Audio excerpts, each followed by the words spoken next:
There's a little-known part of Hollywood that most people are not aware of, known as the Audience Test Preview.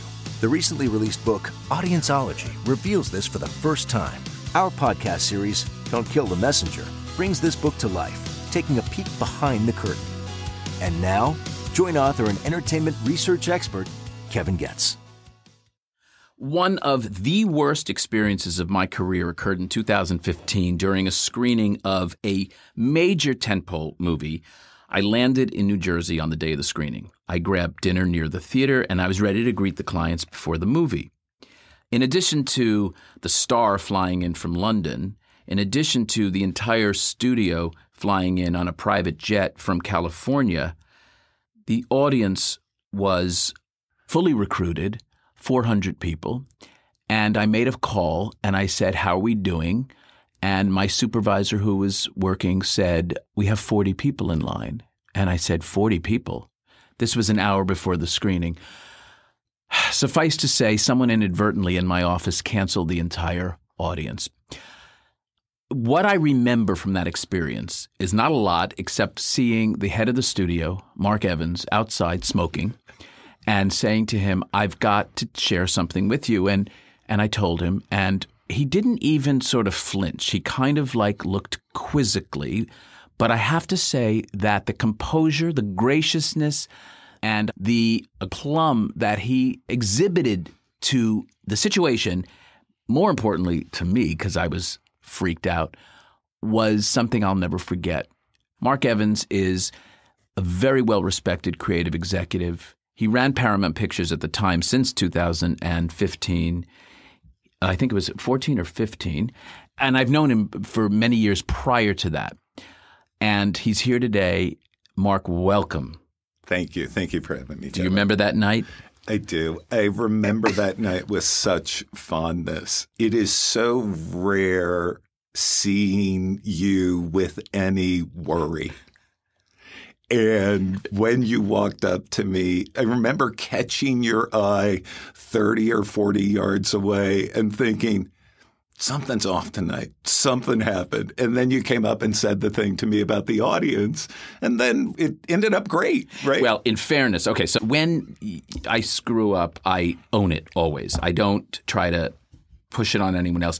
And Karen Hermelin, another dear friend and colleague, was also very gracious, as was the star. And all of your colleagues, I have to say, were amazing in what could have been a effing disaster. What happened was I rallied my crew, my troops, and they recruited in the mall. Remember, it was 400 seats. We ended up getting almost 300 people. You had 40 minutes. I had 40 minutes. Yeah. Well, this whole thing we do is complete chaos. And sometimes we forget the value of that chaos in things.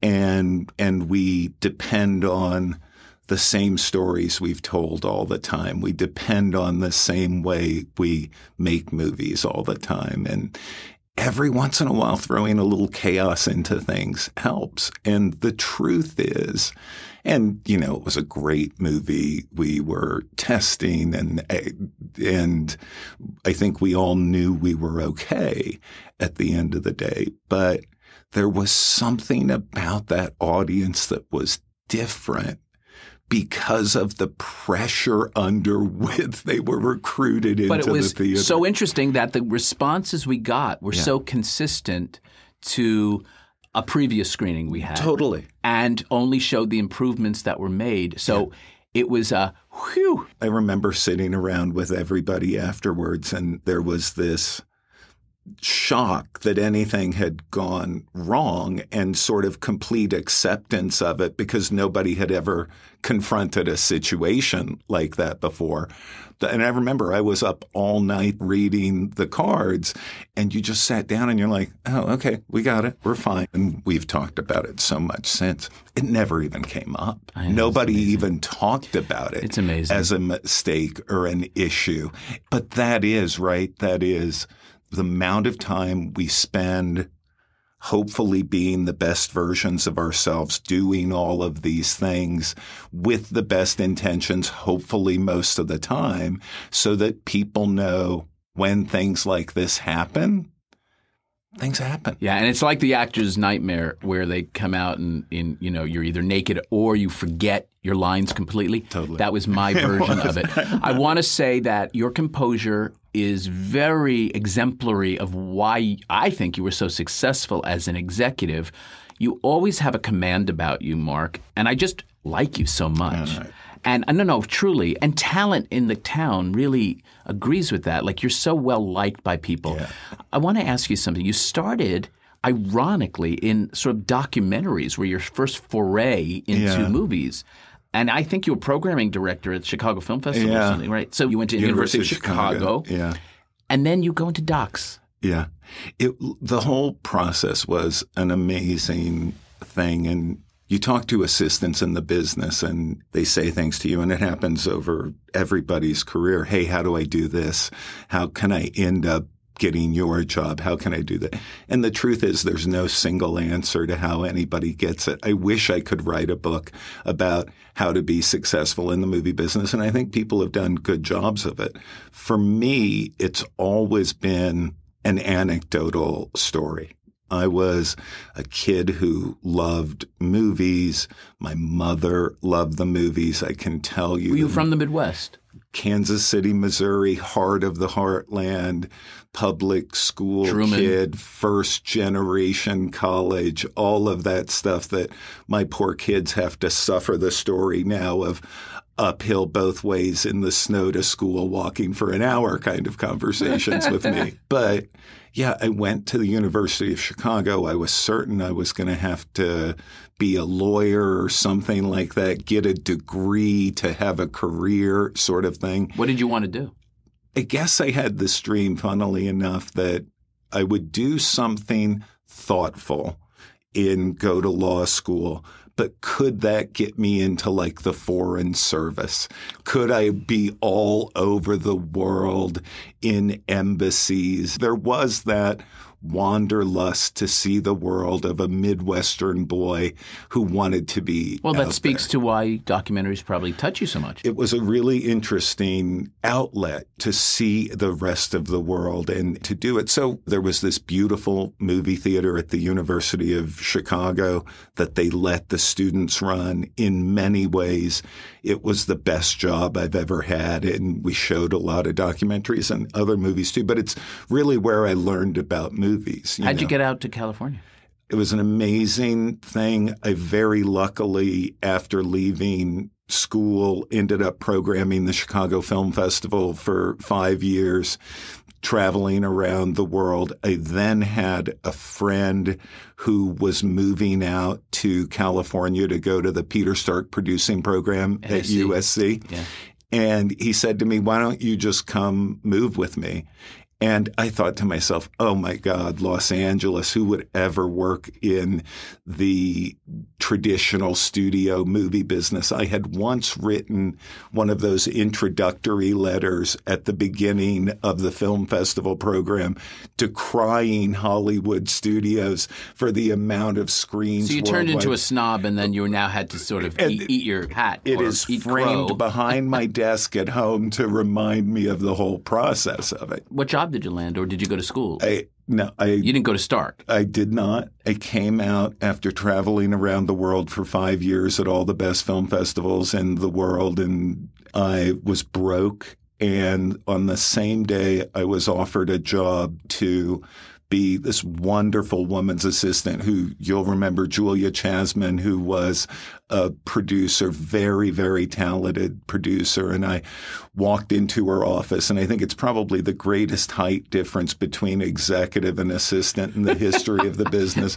because Julia is this amazing 5-foot woman and I'm 6'6". And she reminds me that I walked in as much older than people starting out as an assistant. I think it was already 27 or 28 years old, and said that I'd be in first, I'd leave last, and I really wanted to be in the business. And what happened after Julia?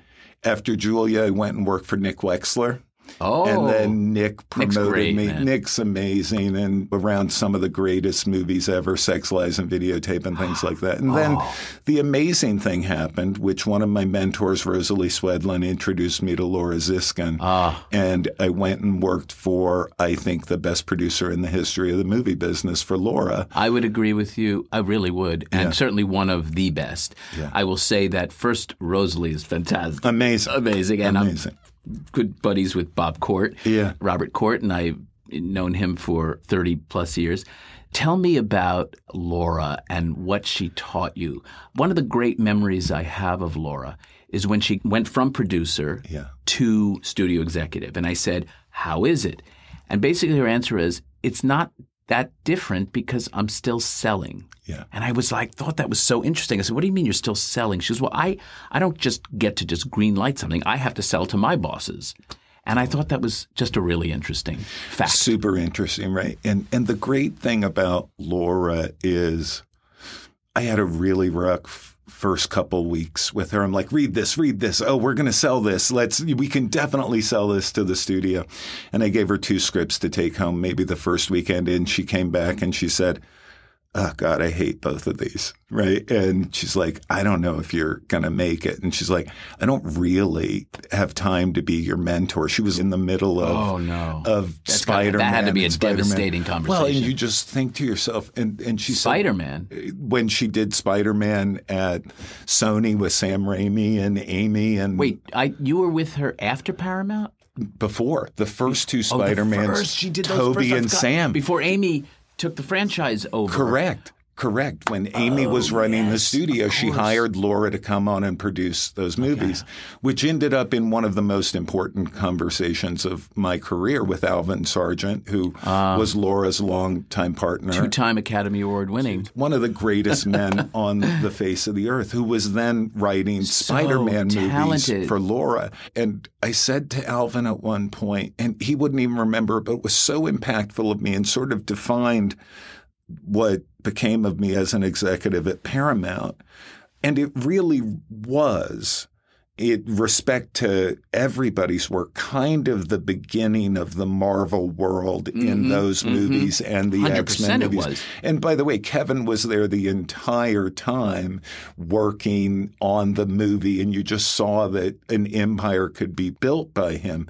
Kevin Feige, who runs Marvel, was around for those very early Marvel movies. And I remember one time it was such a simple little thing with Alvin. I'm like, why are you doing this? Why are you writing a Spider-Man movie?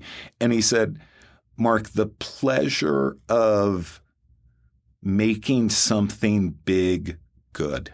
Ooh. And it really became a thing that I think about all the time. You know, I thought Ordinary People was the perfect script. It's a perfect script. It may be my favorite script ever. Can I say there's one moment in that script that I have to just bring up, and it's scripted. Yeah. And it's when Mary Tyler Moore's character goes up the stairs, turns the corner of the stairs, and as she goes up, she sees a picture askew, and she fixes the picture. Yeah. And it tells you everything about her character. About her, trying to put her life back together that had fallen apart and who she was. Listen, it's one of the greatest movies of all time. Funnily enough, aside, my daughter is reading the book in her 9th grade English class this year. Really? So I get to go back and watch it with her. Do you remember Lillian Gish announcing the winner? And the winner is Ordinary Places. People! Just amazing, right? But this idea that Alvin said to me about trying to make big things good. Yeah, really and we were incredible. Really entering the big tentpole era now, with the beginning of Spider-Man and X-Men and Bay starting in on the Transformers movies. And so we're in like 2000, right? This is 2002, 3. Right, because you went to Paramount in like 3 or 4. 3, I think. I can't remember exactly. Now, you come in as not a junior executive. You come in as a mid-level executive. Yeah. And you end up running the movie group, which is an extraordinary trajectory. What was that like when you got that job? When I got the job as a VP at the studio, it seemed like a dream. It felt like a movie. It felt like I walk onto that lot the first day. My office is Alfred Hitchcock's old office when he made the movies at Paramount. Very first incoming call at the studio was from Bob Evans at 8:30 in the morning. Hey, kid. Hey, literally, hey, kid, I want you to come sit down with me. A friendship which was really important to me over the time there. And then, look, you spend the years, you go through it, you go up a little third level every time. And then I ended up running creative at the studio. And all those other divisions, animation and all those. But Marc, who called you to tell you got the job? John Goldman, right? Which, of course, had its own. John? Why would John have? John hired me as a VP. Oh, you mean the big job? No, I meant the big job. That was Brad Gray. That was a conversation at his house in the. He called you up to his home? He called me up to his house. And you kind of knew? At his house. No, I really didn't know. In fact, word on the street was I wasn't going to get the job. He walked me into his beautiful wood-paneled office and sat me down and said, I'm still going back and forth on this, but if you can convince me now, maybe I'll give you the job. And we sat and talked for an hour about stuff. And by the time you left, you got it? He offered me the job before I left, yeah. And who was the first phone call? God, I assume I called my wife first. It was a really exciting thing. I can't imagine anything more exciting for somebody coming in from the sort of mid-ranks to make that leap to the big position there. That's incredible. Well, and you know what the place was like, and frankly, the whole business has turned into, which is massive turnover all of the time, right? In my time at Paramount, there were probably 5 significant transitions of executives. What was your relationship like with Brad? I have to say it was fantastic, and he was phenomenal to me in difficult times. I mean, he was already sick. Did you know that? I did not. I heard he kept it really He kept it really quiet. And look, the brilliance of Brad Gray was that he really cared about filmmakers. And his very close relationship, maybe the closest of them, with Scorsese. And Brad would have Marty give him lists of movies to watch. Well, he started in management. Yeah. So clearly. And music booking before that. Oh, I didn't even know that. Yeah. I think he booked concerts in New York. So he had a reverence for talent, is my point. He really, really loved talent. Remember what movies Marty suggested? Did he ever share that with you? No, I never saw the list, but you know Marty has a list, right? Like you can go on and find the list. It's a very, very good list. What's your favorite movie?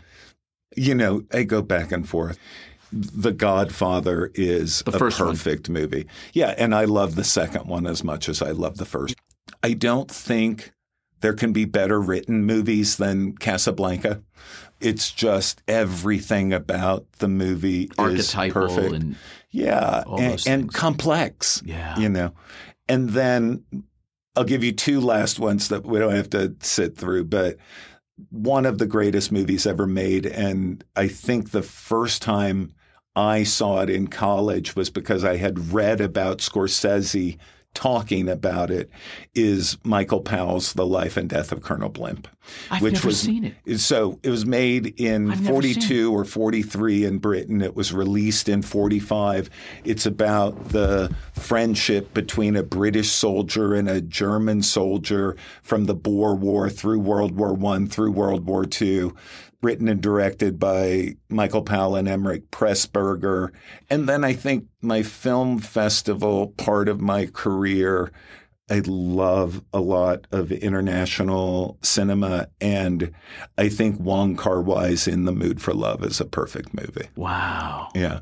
What a good choice. Mine is Cinema Paradiso. Well, it's impossible not to love. You know, I watched it again. Yeah. And I have to confess, it didn't hit me as powerfully the second time because I had put it on such a pedestal. Yeah. And so not that it didn't hold up. It of course did. Yeah. But what touched me at the time was the relationship between the father and the son, which was to me the quintessential sort of leitmotif of that movie. And I just didn't get it the same because my relationship with my dad is different now. Isn't it interesting? I also think, Kevin, it's like the series of clips at the end of that movie and the first time you see them, right, of all the kisses that were cut out, or it is like an extraordinary twist. It's almost a sixth sense. And the impact of that the first time you see it is so extraordinary that it can never be exactly the same the second time. You know who says that? Ed Zwick told me that. In my book, he said that these moments are like having sex with, in his case, a woman for the first time. Yeah. You can never replicate that. It can never Isn't that be interesting? exactly the same. And right? there's a beauty and a discovery and a nervous. You're almost nervous and excited all at once. And it's just a special thing, right? Like think about Slumdog Millionaire and the dance sequence at the end of that movie. Has nothing to do with the plot. Has nothing to do with the movie. Mm-hmm. One of the most important, valuable things in the movie that you can't see for a first time again. Wow. When we come back, we are going to talk about, well, finishing up with Paramount, and then I want to talk about what happened post-Paramount. We'll be back in a moment. Get a glimpse into a secret part of Hollywood that few are aware of and that filmmakers rarely talk about. In the new book, Audienceology by Kevin Getz. Each chapter is filled with never-before-revealed inside stories and interviews from famous studio chiefs, directors, producers, and movie stars, bringing the art and science of audienceology into focus. Audienceology, how moviegoers shape the films we love. From Tiller Press at Simon & Schuster, available now. We're back with Marc Evans. And Marc, we were talking about Paramount right before the break. I want to just say that you've had really some massive successes in Mission Impossible, G.I. Joe, that series. I was super lucky, right? What are some of the other big hits you had? Sitting talking about hits, right? They all depend under your on watch. The filmmakers. But JJ rebooted the Star Trek franchise while I was there. But things I'm massively proud of, like Fincher doing Curious Case of Benjamin Button and Zodiac while I was there, which we partnered with Warner Brothers on both of those. We had Arrival, which is one of my favorite movies. I love that movie. And what a surprise and what a brilliant movie. Filmmaker. And Denis Villeneuve is just extraordinary. Did you see Blade Runner, the new Blade? I love. It was a work of art. And I think Dune, which is a movie that people tried to crack for a generation or generations. He's done such an extraordinary job with. But I think sort of the grace to be around and watch all of those filmmakers and some of the producers and go through those things. That's where I felt so lucky. One of the movies I want to talk about at Paramount was World War Z. What made you realize it was so not working that how much of the movie did you reshoot? Like, well, I heard it was like a quarter of it. Maybe even more. Maybe a third. At the end of the day, we all collectively made a big mistake with the third act in that movie. And when we all saw it, we knew that. And the producers, Dee Dee and Jeremy, knew it, and Mark Forster, the director, knew it. And again, I think it's under this pressure that certainly at Paramount, and I think all around the business, make movies big. You got to make movies big to compete. But you never had audience feedback on that? There was just no need. We had just all made a big mistake. So by the time you did test it, it tested extremely well? It did, but that was after a lot of money in reshoots and about 40 minutes. That's incredible. Yeah. Wow. In a funny way, even the difficulty of it, it had some of the smartest people in the business around it, and it turned out to be one of the greatest learning processes, right? I mean, there's a ridiculous notion at the end of the movie of Brad Pitt surrounded by a group of old people who are immune to the zombies because they're sick, and a crazy massive fight at the end, which delivered no emotional payoff, I think. And then with incredibly smart people, including Damon Lindelof helping us out on it, Chris McQuarrie helping us out on it, the end of the movie is Brad Pitt walking down a hallway. And after having been in the proximity of one zombie, there's a real lesson in that movie that it doesn't have to be massively big to be successful. Didn't you see that on paper, though, before you actually I don't think so, Kevin. agreed to I shoot really don't think we saw it because you're like, oh, it's the third act of a movie. Look what Marvel's doing. Look what Michael Bay did in Transformers. Of course, being big was wrong. It needed to be small. It needed to be personal. And that is really what, honestly, very smart, creative people, plus the limitations of going back to shoot something, taught us that you don't always have to be big. And listen, I will give you the very best lesson. I'll give you the very best example of it that you and I both know extremely well. God, I hope I don't mess up which movie it is. At the end of Ghost Protocol, Ethan is running in the street and Ilsa gets in that knife fight with one of the bad guys. The culmination of that movie is Ethan falling into a hole, ending up in the closed box and trapping the bad guy. Right. Which was so Tom cool. Cruise was so smart to go, it's going to be completely satisfying if I just jump down a hole at the end of the action sequence. They don't all have to be big. They don't all have to go on for 45 minutes. They have to be right for the character. They have to be right for the movie. That was a great scene. And they have to be right for the audience. It's like that glass box or something? Yeah. Yeah. He jumps down a hole at the end of the ultimate action sequence in Mission Impossible. Wow. And that's as important to that movie as him climbing the Burj Khalifa.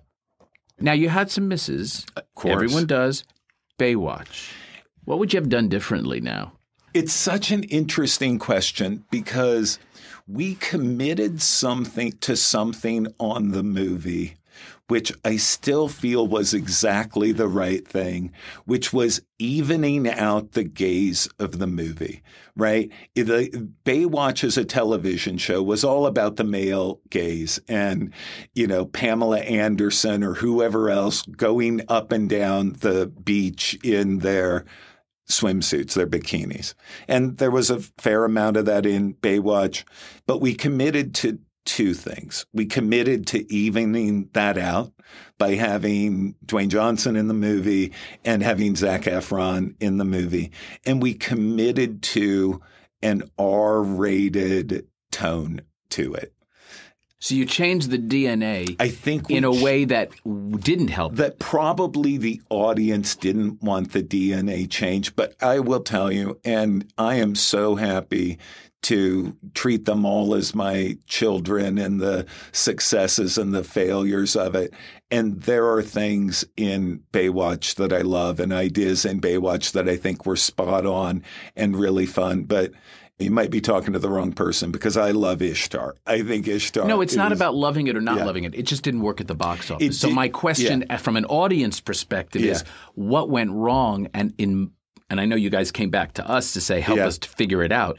First of all, the recruit ratio to start was really challenging, meaning just people, it took X number of invitations to get a person to come to see the movie. They weren't interested. They weren't, exactly. So that was interesting. I'm wondering, did you do any audience testing prior to find out if there was buy-in to the concept? Or would you have now in retrospect? Oh, for sure now in retrospect I would. And listen, I also think as an era, as studios. Because I want to say the movie tested extremely well. Unbelievably well. I mean, like incredibly well. But I do think looking back now, and I don't even know what it is, 10 or 12 years ago, it must have been. Something like that. We were all in this arms race for tentpole movies that could play for everybody and trying to find those titles or properties that could become franchises. Indeed. And it's interesting because I think in a certain way, we're going to come out of that era a little bit. What movie would you not have made in retrospect? Is there one that you're willing to share? Well, I'm totally willing to share if I think Monster of it, Truck? Monster Trucks was a Monster Trucks, yeah. Monster Trucks was a difficult situation and ended up being a little bit of a feathered fish, I think. The concept of it, I totally believed in as a basic idea. And it was generated as a bedtime story Adam Goodman told to his son and him talking about those things. And there was a core to it that was really, really lovely. I think, again, it ended up suffering having to be a tentpole movie that maybe could have worked if it didn't have to be. But to compete in that world when Marvel had started to grow into what it would be, the Fast and the Furious franchise had matured. We were doing great. So you're relegated to a kids movie, essentially. And I think that the one thing I would really, really think about in retrospect of the opportunity is, and this is something you say and I learned from you, to be fair, right? And you say it often, so correct me if I say it wrong, right? Movies can be for everybody or somebody, but they can't be for nobody. Oh, yeah. Right? Oh, yeah. And I think it's a really important thing. And that movie might have been for somebody, but the somebody would have been too small for Paramount's resources to get behind. In other words, it was probably for young boys and maybe their dads, but that's not something that can pay Paramount's overhead. You know, you're not in the business. Should have made it for half the amount of exactly. money. Right. But even so, you have to weigh the resources expended from all your folks. So those are hard decisions. You ended up having so many more successes than any misses. And I can't say that about every studio chief. So that's a really amazing accomplishment, I just want to say. And then you leave Paramount and you start Marc Evans Productions. And I got to just circle back to a huge success in The Mother with Jennifer Lopez on Netflix. And I believe it was either the first or second most viewed movie last year on Netflix. Is that correct? I'm certain it's the top viewed movie of the year on Netflix. I felt very lucky to be invited into it. It was something that came from Kevin Huvane to Elaine Goldsmith-Thomas, who's Jennifer's partner, incredible producer. Call out to Elaine. Oh, extraordinary woman. And they had been developing it. They brought Nikki Caro on to the movie. What a job she did. Oh, she did an extraordinary job. I'm crazy about her. Did you ever see Mulan? Yeah, I loved it. And she did an exceptional job. The first movie that got murdered by COVID. Right. It was the very, very first one. Yeah. They were red carpeting the week before everything got shut down. And extraordinary director. I got invited in. I got to make it with them.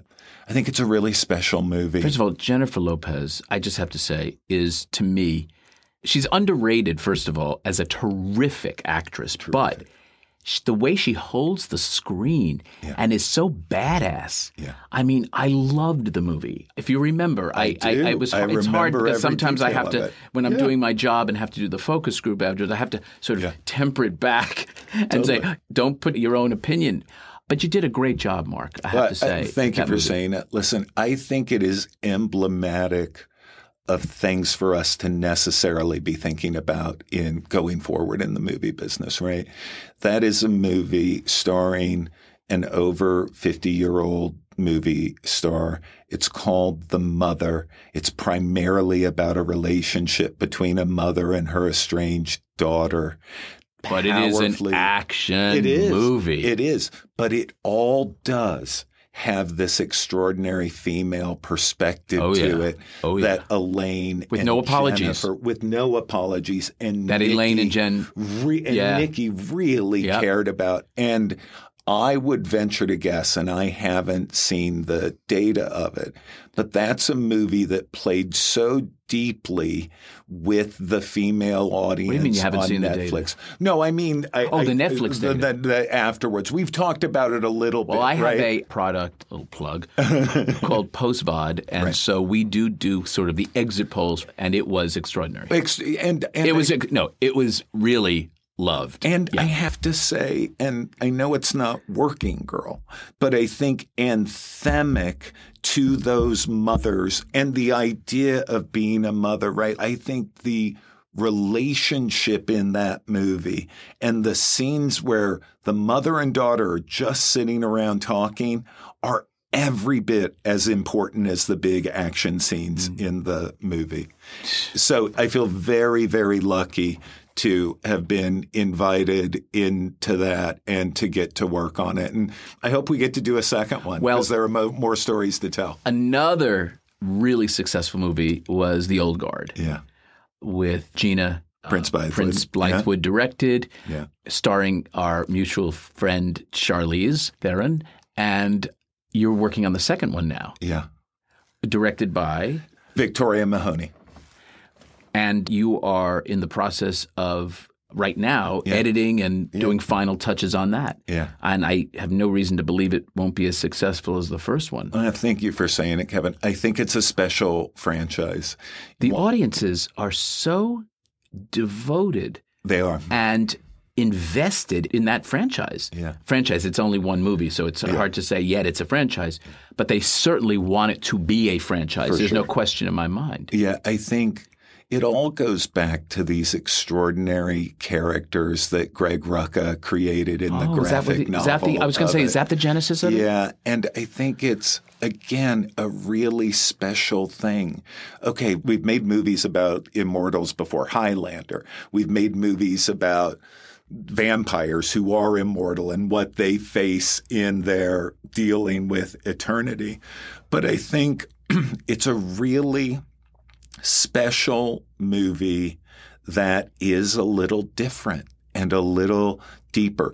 I love so much how much the audience cares about the characters. Isn't that something? Right? I know. I agree. It's really cool to see. Yeah. And the only other time I've really seen it, and this goes to the brilliance of Tom Cruise and Christopher McQuarrie, right? Well, I shouldn't say the only other time I've been associated with, is people love all of the characters in Mission. Oh they love Simon being back. They love Ving. And if you remember in the last Mission, which I actually think might be the best of all of them, they were very vocal about and enjoyed seeing Ethan get older and grow. Totally. They love watching that process.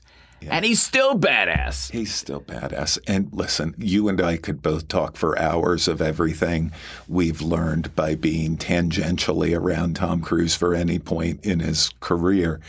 But The Old Guard, I think, is, again, a great action movie, but has a really interesting core to it. No question. And I contend that a comedy that doesn't have heart to it can't be really successful. And the same is true of a great action movie, a great whatever genre it is. If it doesn't have a core of emotional resonance and then deliver on that, it's just a thing. It's just sort of like a journeyman or journeywoman's piece. It's not deeper. And so people don't talk about it and gravitate towards it because they're not emotionally invested. Yeah.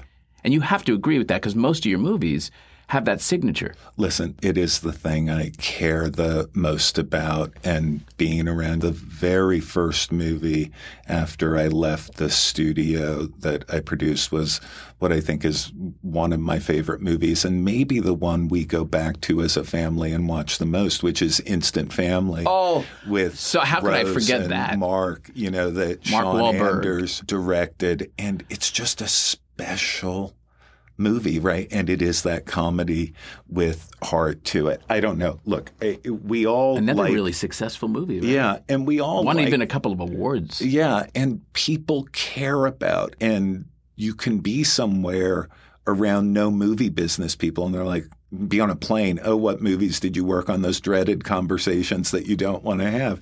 But if you mention a movie like Instant Family, they're like, oh my God, I love that. You know who loved that movie? My mom loved that movie. And look, we all have to choose how we spend our time. And I want to spend my time on things that I know people will love and recommend to other people. You can remember those conversations that you got into because, oh, whatever, this looks like somebody I could have a conversation with. And then you actually are talking to the audience. I mean, you talk to the audience all the time. You are one of the luckiest men on the planet because you are connected to them in your primary pursuit in the research of it. So I don't know if you're, 3-4 nights a week, you're having a conversation with real people who are going to movies. It's something we all have to remember. And if you're not authentic in that process, people will call you out. Yeah. I mean, they just know. They're not going to open up and sort of bare their souls within 30 minutes if you don't show the fact that you are really an advocate for them. I'm here to really represent your voice. Yeah. What's the best piece of advice someone ever gave Marc Evans? Boy, it's such a good question because there have been so many people with good pieces of advice. I'll tell you the most recently, and this one is hard. I had a dear friend and partner on one of my projects say to me, Mark, just when people are talking, just let them finish talking. You don't have to finish their sentence for them. You don't have to jump through something. Just let everybody finish what they're saying. And it's easy to forget. And it's never from the, oh, I'm right, I know exactly what you're going to say. It's usually from the excitement of picking something up and going, oh my God, that's great. Then we blah, blah, blah, blah, blah. But I think and I have a 17-year-old and a 14-year-old now who often you're like, oh, let me get you through this so we can move on. But it has both professionally and certainly with my kids, let me hear them more and be closer to them. So I'd say that's a really key and present one, Kevin. And then I think secondly, and I could count maybe on one hand, the people have said to me, make sure you like what you're working on. And both as an executive and as a producer, liking what you're working on is really important. And there are a lot of opportunities to work on things which seem valuable for your career, but you don't really like enough. Liking what you're working on is really valuable. Brian Grazer said to me at lunch not too long ago, within the year, he said they were working on this movie, this Christmas movie, and they weren't excited about it. And he finally went to his executive and said, why are we doing this? And the executive didn't have a great answer. Yeah. And they abandoned the project. They said, this is not something we want to spend our time doing. And I thought that was really eye-opening. I want to comment on your first one because I purposely didn't interrupt you. I have got to take that lesson. I tend to get so excited and I often step on my guests. And so I'm going to use that advice myself. Marc, thank you so much for being here, for being such a good advocate, a friend, and keep doing what you're doing because you're so good at it. Thank you very much, Kevin. Nice to have been here. To our listeners, I hope you enjoyed our interview today. For other stories like this one, please check out my book, Audienceology, at Amazon or through my website at kevingets360.com. And you can also follow me on my social media at KevinGets360. Next time on Don't Kill the Messenger, I'll welcome the president of Sony's TriStar Pictures, Nicole Brown. Until then, I'm Kevin Getz. And to you, our listeners, I appreciate you being part of the movie-making process. Your opinions matter.